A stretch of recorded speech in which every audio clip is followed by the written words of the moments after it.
Welcome back to the Rhode Show. This morning in The Buzz, we're talking more about Michael Jackson and the memorial. This morning, Ken Ehrlich, the producer of the memorial, says that Paris Jackson's moving moment was not planned. And if you saw that, it's very easy to believe. He said that the family was going to come up and speak, but he didn't know that the kids were going to come up with them. Here's a look at it, in case you missed it. I just wanted to say, speak up, sweetheart, speak up. Get close. Ever since I was born, Daddy has been the best father you could ever imagine. And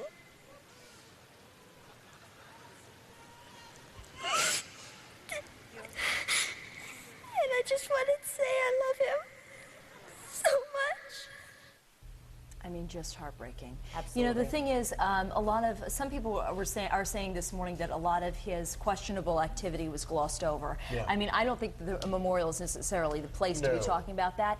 But whether you're, a fan of Michael Jackson's or whether you're not, the truth is that these kids don't have their dad anymore, and it is just heartbreaking for them to have their whole life in this upheaval, and it probably will be for a long time. A lot of people didn't realize he had kids. They knew he had kids, but they never saw them. We don't think about that. Well, we never heard from them. This may be the first time. This is the first time I've ever seen them, with the without exception the of mask and things like that, right? And it's the first time you say, wow, he was a dad. Yeah. Well, and not only that, but some of his friends, when they spoke, you heard about him as a real person. You know, we were talking about Brooke Shields, talking about her longtime friend, and I just wanted to share with you what she said, because it was really interesting and funny.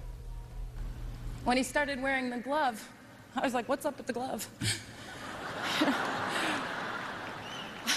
I was like, look, if you're going to hold my hand, it better be the non-gloved one, because sequins really hurt me.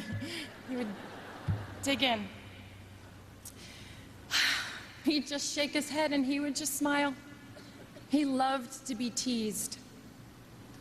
Seeing him smile made you feel like everything was going to be all right. You know, we really didn't get a chance to know who he was as a person. And I thought one of the most interesting moments was when a commentator talked about how his death sort of crystallized him and allowed people to just remember him as he was and not think about what has happened in the last, decade or so when things got a little weird, if you will.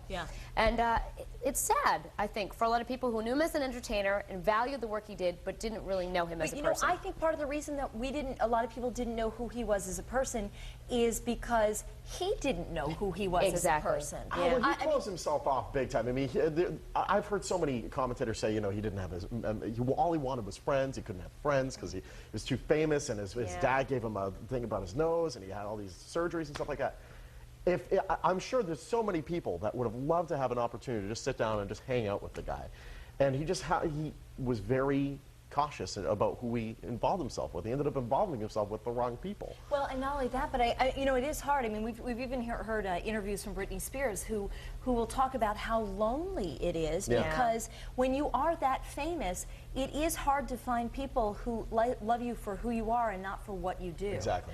And so certainly, and especially, even as we were hearing people talk, a lot of them were talking about him as a star and as an icon, and I thought Brooke Shields and his daughter were really the only two people who talked about him as a human being, as a person. Right, and I think not a personality. This is clearly one of those situations where he probably didn't realize how many people he affected in a way where they were enamored of what he did and just had this love for him. And you know what stinks? It comes out when it's too late. Too late, exactly. Well, and that's the way it always happens. I do think that there's going to be a lot more that comes out. Courtney Calgeri, I just wanted to share with you that it turns out, and I want to share with you guys as well, the city spent about $3.5 million in trying to take care of this event. However, it brought a lot of money into the city. No big incidents. And no big incidents. And in addition, a lot of private donors are reimbursing the city for some of those costs. So it was a little bit of a give and take in all of that. That's through a website too, right? Didn't they? I think they were accepting donations through the website, and it speaks volumes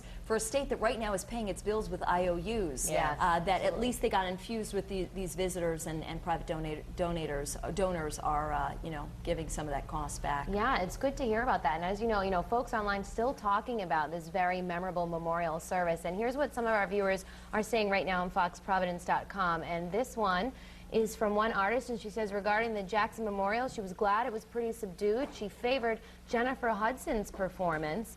And then we also have another one from a guest who says they watched the whole thing and didn't cry until Paris spoke, and I'm sure, you know, a lot of us can agree with her as well. And Mickey says it's the kids he feels bad for, and we have a poll here on foxprovidence.com, and we're asking all of you, what was the most moving part of the Michael Jackson Memorial Service? And your choices are A, the message of racial barrier breakthroughs, or the music, the tributes by Michael's friends, or hearing memories from Michael's family. And we also have the same question on Facebook here, and some of our fans said, Lori said the most moving part was when his brother Jermaine sang Smile. I did enjoy that performance as well. It seemed to be Michael's favorite song there. If you guys want to weigh in anyway, you can come on the live blog or hop on Facebook and we'll hear what you have to say. But I'll be back at the end of the show to share what all of you said. But for now, let's head back out to the backyard barbecue. Lily, what's happening?